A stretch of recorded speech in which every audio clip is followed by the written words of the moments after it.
Assalamualaikum warahmatullahi wabarakatuh. Kembali lagi di channel Kisah Warganet. Di kesempatan kali ini saya akan membawakan sebuah kisah yang berjudul Korban Keserakahan Adik Kandung. Seperti apa ceritanya? Tanpa banyak basa-basi lagi, mari kita masuk ke ceritanya.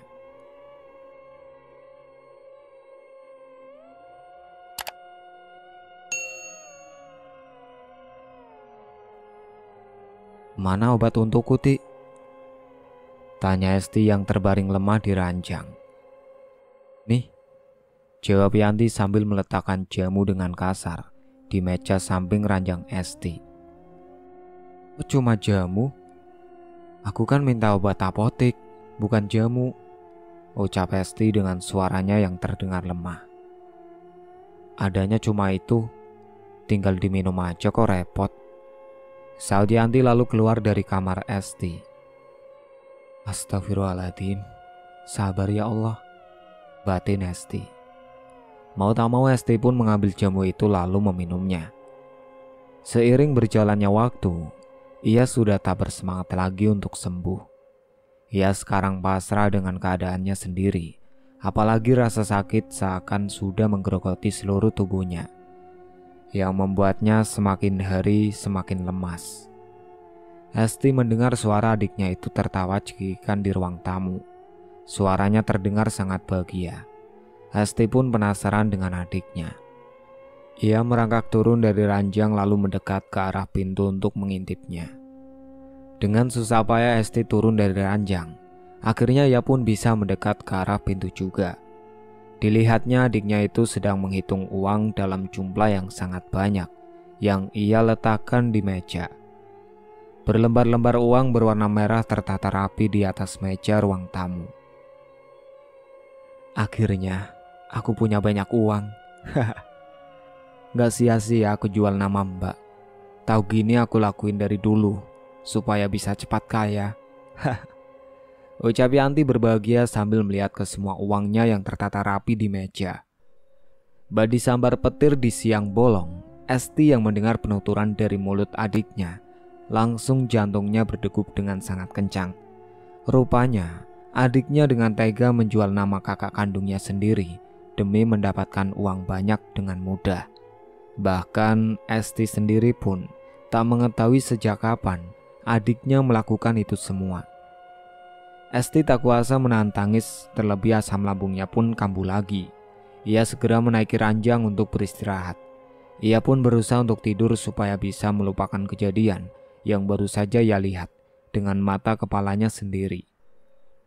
Aku harus tidur. Aku tak boleh memikirkannya. Iya, aku harus tidur supaya lupa dengan kejadian tadi, gumam Esti. Dengan usahanya yang cukup lama, akhirnya ia pun tertidur juga. Sedangkan Yanti, ia bermain ponselnya dengan senyum yang terus terukir di bibirnya. Rupanya Yanti sedang mengedit video untuk diunggah di semua platform sosial media miliknya. Kurang dramatis. Tambahin kata-kata apa lagi ya? Gumam Yanti yang sedang memikirkan sebuah kalimat kata-kata. Sedetik kemudian ia tampak mengetik sesuatu di layar ponselnya. Nah, gini kan bagus. Tinggal tambahin link donasi aja. Ucap Yanti kegirangan. Beruntung banget punya mbak yang penyakitan. Jadi bisa dimanfaatin gini deh, batin Yanti. Setelah dirasa puas dengan editannya, ia pun mengunggahnya. Baru beberapa menit ia unggah, tetapi view-nya sudah mencapai ribuan. Tiba-tiba, suara notifikasi transfer masuk ke dalam rekening Yanti.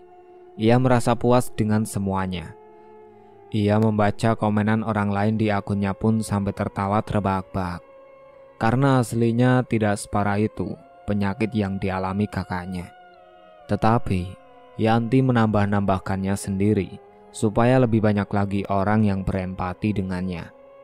Ia pun membalas komenan-komenan itu dengan lebih dramatis lagi, supaya lebih menambah kesan yang menyedihkan. Ya Allah, aku kasihan sekali lihatnya, jadi tidak tega. Sudah aku transfer di rekening ya kak, semoga kakaknya lekas sembuh, amin, Meski jumlahnya tak sebanyak yang lainnya, tapi semoga saja dengan sedikit bantuan dariku mampu membantu pengobatan Neng Esti. Salam buat kakaknya, semoga lekas sembuh. Terima kasih Kak doanya. Makasih banyak ya buat semuanya yang udah bantu donasi. Semoga penyakitnya segera diangkat. Secari kalimat singkat yang Yanti tulis sendiri di akunnya. Kira-kira seperti itulah bunyi komenan-komenan orang lain yang mampir di akunnya. Di balik komenan yang membangun ada juga head comment di akunnya, tetapi sudah dihapus oleh Yanti. Bodoh-bodoh banget ya orang di luaran sana. Rupanya begini cari uang lewat sosmed. Pantas saja banyak yang open donasi. Aduh, ucap Yanti. Lebih baik aku menyimpan uang ini dulu di ATM supaya nggak hilang, batin Yanti. Ia memasukkan uang-uangnya ke dalam tas yang ia sediakan khusus untuk uangnya. Setelah semuanya masuk ke dalam tas, ia pergi ke bank menggunakan sepeda motornya. Meski siang hari itu sangat terik, tetapi hal itu tak membuat Yanti mengurungkan niatnya untuk pergi ke bank. Singkat cerita, ia sudah menabungkan uangnya. Ia pun mampir ke minimarket terlebih dahulu untuk beristirahat, sekaligus membeli beberapa minuman dan cemilan. Padahal dulunya ia setiap belanja pasti ke toko kelontong.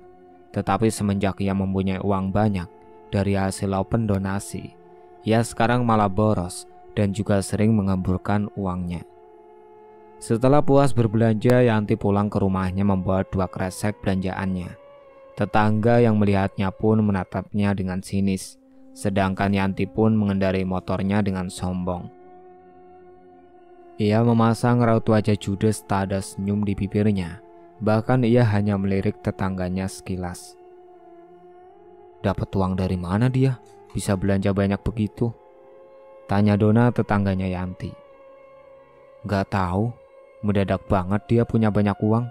Padahal utang di warung saja juga belum dibayar, sahut Lastri. Nyupang kali, jadinya banyak uang begitu, timbal Sri. Hus, kalau ngomong jangan ceplas-ceplos banget toh yuk, sahut Ningsi sambil mencomot pelan bibir Sri. Hehehe, lagian hidup masih numpang di rumah mbaknya udah belagu. Mana banyak hutang lagi, tapi gak dibayar-bayar. Padahal gayanya hedon lebih dari kita-kita, ucap Sri sambil cengengesan. Iya ya, Esti kok tumben, dia gak kelihatan udah seminggu ini loh, aku gak lihat. Padahal biasanya dia tiap sore selalu nyapu di luar, ucap Dona yang menyadari ketidakhadiran Esti, kakaknya Yanti. Loh, iya juga ya. Biasanya Esti juga kan tiap sore pasti gabung ke kita, walaupun cuma sekedar duduk-duduk sambil menyimak obrolan kita, sahut Lastri. Iya, dilihat-lihat dia lucu juga, gak pengen ketinggalan berita, tapi tiap kita gosip selalu diem aja, ucap Ningsih. Keempatnya tersenyum lalu tertawa mengingat tingkah laku Esti yang setiap mereka ngumpul untuk gosip, si Esti hanya diam, menyimak obrolannya. Prinsipnya ia tak mau ketinggalan gosip, tapi tak mau menambah dosa karena membicarakan orang lain di belakang. Besok main ke rumah Esti yuk, kayaknya dia sakit lagi deh, ajak Lastri. Gas saja, kita bawain makanan kesukaannya. Sekalian kita bikin rujak apa ya, sahut Sri. Lah, kalau dia nggak boleh makan sambal gimana? Tanya Dona. Ya nggak apa-apa, kan masih bisa makan buahnya aja. Lagi pula, buah juga sehat untuk tubuh kan? Jawab Sri. Tumben kamu pinter Sri, sahut Ningsih diakhiri dengan ketawa ketiga temannya. Ye, meski otak aku lemot, gini-gini juga pinter dong, ucap Sri. Mereka berempat merupakan teman baik Esti dari kecil. Bahkan dulu saat sekolah, dari TK sampai SMK, mereka selalu satu sekolahan dan juga sekelas terus-menerus. Sampai kini umur mereka 27 tahun, mereka masih berteman dengan baik. Sejauh ini tidak ada pengkhianatan dalam pertemanan mereka. Meski Esti berteman dengan teman-temannya, tetapi temannya Esti tak menyukai Yanti. Karena menurut mereka, sifat Yanti terlalu sombong dibanding mereka semua. Jadi mereka tidak begitu akrab dengan Yanti. Keempat teman Esti sudah mempunyai keluarga masing-masing. Bahkan sudah ada yang mempunyai 2 anak. Sedangkan Esti, ia tidak bisa mempunyai anak. Setelah menikah berjalan 3 tahun, ia belum dikaruniai anak. Tetapi suaminya sangat menginginkan keturunan. Jadi dengan berat hati, Esti mau mengikhlaskan untuk mencari yang lebih darinya. Esti rela berpisah dengan suaminya karena dari pihak suami dan keluarganya seringkali menanyakan keturunan kepadanya. Awalnya suaminya meminta izin kepadanya untuk menikah lagi karena paksaan dari orang tuanya. Tetapi Esti sadar, daripada dia dipilih kasih, mending ia yang mengalah. Jadilah dirinya berpisah sejak 3 tahun yang lalu. Suatu ketika Esti bertemu dengan anak kecil berlarian yang sengaja menabraknya di taman. Rupanya, anak kecil itu anak dari mantan suaminya dan istri barunya. Esti menatap keluarga kecil itu dengan senyum penuh haru. Ia bahagia melihat mantan suaminya bahagia, meski kebahagiaannya bukan dengan dirinya. Hal yang membuat Esti sedih ketika ia mendengar mantan suaminya itu memanggil anaknya. Mantan suaminya itu menggunakan nama gabungan mereka semasa masih berpacaran. Tian Estiangga. Nama itu sudah mereka rencanakan akan mereka gunakan jika mereka memiliki anak laki-laki. Dan sekarang, impiannya pun terkabul. Tetapi anak itu bukan dari rahim Esti. Jujur saja Esti merasa kasihan dengan istri barunya jika mengetahui maksud dari nama anaknya itu. Tetapi semoga saja istri barunya tak mengetahuinya. Esti baru terbangun pada sore hari. Ia merasa perutnya keroncongan, tetapi adiknya belum mengantarkan makanan ke kamarnya. Ia pun mengambil ponsel yang ada di meja samping tempat tidurnya. Saat ia menghubungi adiknya, tiba-tiba Yanti masuk ke dalam kamarnya, membawa nampan yang berisi makanan dan minuman untuknya. "Lama sekali, dari mana saja?" tanya Esti. "Sabarlah, tadi beli beras dulu, berasnya habis," jawab Yanti. Kamu gak aneh-aneh kan, Dek?" tanya Esti sambil mengatur posisi duduknya. "Aneh-aneh gimana sih?" tanya Yanti sambil menyuapi bubur. "Mbak dengar-dengar kamu open donasi. Buat siapa? Dan buat apa kamu ngelakuin itu?" tanya Esti. Sial, rupanya dia sudah tahu, batin Yanti. "Oh, itu buat beli obat, Mbak. Kenapa? Gak boleh emangnya?" jawab Yanti. "Sejak kapan kamu ngelakuin itu?" tanya Esti. "Baru 3 hari ini. Lagian aku capek harus kerja di rumah orang lain. Belum lagi ngurus rumah, ngurus Mbak. Mana gajinya sedikit pula. Capek Mbak aku," jawab Yanti. "Iya, Mbak gak ngelarang kamu buat open donasi. Tapi kalau Mbak udah sembuh, stop ya," ucap Esti memperingati adiknya. "Iya Mbak," jawab Yanti. "Stop, gak maulah. Udah enak-enak juga nyari uang gampang. Kok disuruh stop? Kayak bisa nafkain aku aja," batin Yanti yang terus ngedumel. Setelah selesai menyuapi kakaknya, Yanti membereskan piring kotornya. Lalu ia beranjak keluar dari kamar Esti. "Dek, obatnya mana? Mbak belum minum obat?" tanya Esti. "Aduh, aku lupa belinya. Besok aja ya Mbak," jawab Yanti lalu langsung keluar dari kamar. Yanti, gimana Mbak mau sembuh? Kamu aja gak bisa ngurus Mbak dengan benar," gumam Esti menggelengkan kepalanya. Tak lama kemudian Yanti masuk lagi ke dalam kamar Esti sambil membawakan segelas jamu. "Jamu lagi? Bukannya kamu dapat uang banyak? Kenapa cuma jamu doang?" tanya Esti. "Udah malam Mbak, adanya cuma jamu. Jamu dulu aja kenapa sih? Lagian juga sama-sama menyehatkan," jawab Yanti dengan raut wajah kesal. "Jamunya ini beda Dek. Jamunya ada kecut-kecutnya. Mbak kan gak boleh makan atau minum yang kecut-kecut, ucap Esti. Alah Mbak, sok tahu banget jadi orang. Nih minum, kalau gak minum aku gak mau beliin Mbak obat atau jamu lagi. Saudianti lalu berlalu pergi meninggalkan Esti sendirian. Ya Allah dek, padahal Mbak lihat kamu punya banyak uang, tapi kenapa malah gak beliin obat aja?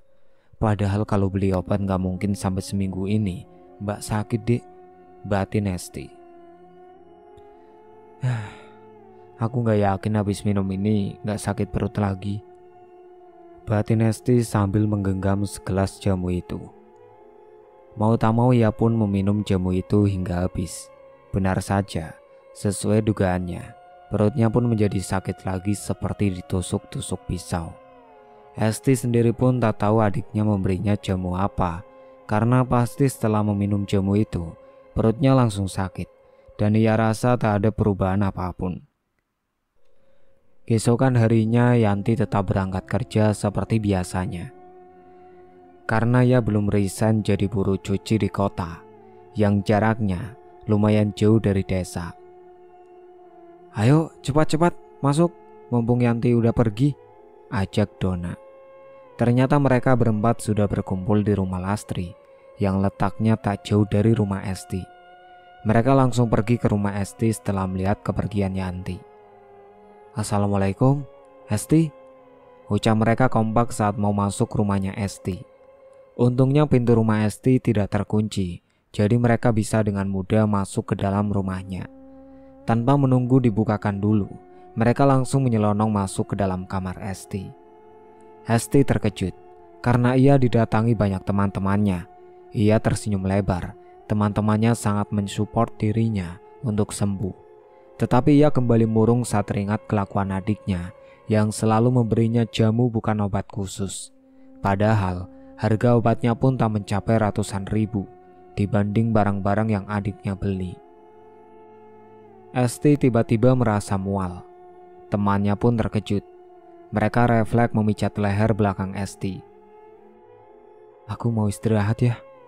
Tubuhku rasanya sangat lemas. Kalian lanjut saja, gak apa-apa, ucap Esti lalu merebahkan tubuhnya. Kamu sudah makan sama minum obat belum? Tanya Ningsih. Sudah, tadi sebelum kalian kesini. Ya sudah, istirahatlah terlebih dahulu, Ti. Kita pamit pulang ya. Pamit Dona. Iya, makasih ya sudah menjengukku, ucap Esti sambil tersenyum ke arah mereka. Sama-sama, lekas sembuh ya, sahut Dona. Lekas sembuh ya Ti, ucap Lastri dan Sri kompak. Iya, makasih banyak buat semuanya. Maaf ya, aku sudah merepotkan kalian, ucap Esti. Gak ngerepotin kok Ti, semangat ya buat sembuh, kamu pasti bisa, ucap Ningsih. Esti mengangguk. Ia merasa beruntung mempunyai teman sebaik mereka. Keempat temannya pun pergi meninggalkan Esti sendirian di dalam kamar. Ia kembali merasa mual sampai tubuhnya terasa lemas. Esti pun menghubungi Yanti pada saat jam istirahat. Ia meminta untuk dibelikan obat. Ngapain sih Mbak nelpon? Ganggu banget deh, batin Yanti saat melihat siapa yang menelpon ponselnya yang ada di meja. Yanti melanjutkan makannya. Ia pura-pura tak tahu jika ada telepon masuk. Sesekali ia bercandaan dengan teman-temannya. Ayo Dek, angkat, gumam Esti sambil menggenggam teleponnya. Berkali-kali Esti menelpon tetapi Yanti tak kunjung mengangkatnya. Kamu di mana sih Dek? Gumam Esti menatap ponselnya penuh harap. Berisik banget, angkat dulu tuh teleponnya Ti, ucap Raisa yang merasa terganggu karena dari tadi teleponnya Yanti terus berdering. Biarin aja lah, gak penting, sahut Yanti cuek. Itu kakakmu loh yang nelpon. Siapa tahu dia lagi butuh sesuatu, ucap Mila yang tak sengaja melihat ponsel Yanti. Akhirnya Yanti mengalah. Ia mengangkat telepon dari kakaknya. Bentar ya, izin angkat dulu, ucap Yanti lalu ia ke toilet untuk mengangkat telepon itu. Iya, sahut temannya. Sesampainya di toilet. Apa sih Mbak? Sumpah ganggu banget. Ada apa sih telepon mulu? Tanya Yanti to the point setelah teleponnya tersambung. Kamu di mana? Mbak minta tolong belikan Mbak obat. Penyakit Mbak kambuh lagi. Ucap Esti dengan suaranya yang terdengar lemah. Aku lagi main sama temanku. Nanti aja lah kalau pulang, sahut Yanti, lalu mematikan teleponnya secara sepihak. Tapi Mbak udah gak kuat, Ti. Please, belikan Mbak obat dulu sebentar, ucap Esti memohon. Halo, Yanti? Ti? Kok gak jawab? Ucap Esti memanggil-manggil adiknya. Saat ia lihat ternyata teleponnya sudah dimatikan sepihak. Astagfirullah, gumam Esti. Ganggu banget, punya Mbak satu aja kerjaannya ngerepotin mulu, gumam Yanti lalu ia keluar dari toilet. Setelah selesai mengangkat telepon dari mbaknya, Yanti kembali lagi ke tempat duduknya lagi. Tetapi sesampainya di tempat, teman-temannya malah sudah bersiap untuk pergi. Pada mau kemana? Kan makannya belum selesai, tanya Yanti. Sorry ya, aku ada urusan mendadak. Aku pergi dulu, jawab Mila. Aku juga pergi dulu, Ti. Bokap aku hari ini pulang soalnya, jawab Raisa. Lah terus, ini yang bayar siapa? Tanya Yanti. Bayar lo dulu ya, ntar aku ganti, jawab Raisa, lalu keduanya berlalu pergi, meninggalkan Yanti sendirian. Sial. Gumam Yanti yang merasa dibodohi oleh temannya. Permisi, ini bilnya kak. Totalnya Rp9.875.000 ya kak. Mau dibayar pakai cash apa scan? Tanya pelayan. Mahal banget. Gak salah kak, segitu totalnya, tanya Yanti. Iya kak, karena menunya yang dipesan menu yang paling mahal semua ya kak, jawab pelayannya. Apes banget aku hari ini, batin Yanti. Mau tak mau ia yang membayar semuanya, padahal dirinya sudah memesan menu makanan yang harganya standar, tetapi malah kedua temannya itu memesan makanan dengan harga yang tinggi. Setelah membayarnya, ia pulang ke rumah dengan perasaan dongkol. Jika waktu istirahat tiba, pasti Yanti keluar colong-colongan untuk makan siang di resto. Karena insiden tadi di resto, membuatnya jadi malas lagi untuk pulang ke tempat kerjaannya.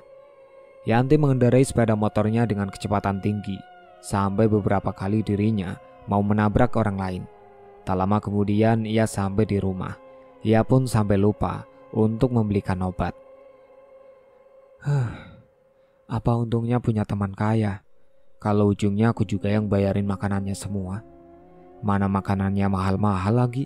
Gak lagi-lagi deh aku mau diajak makan mereka, gumam Yanti yang sudah duduk di kursi yang ada di ruang tamunya. Tiba-tiba ia merasa kantuk. Saking mengantuknya ia pun sampai tertidur di ruang tamu.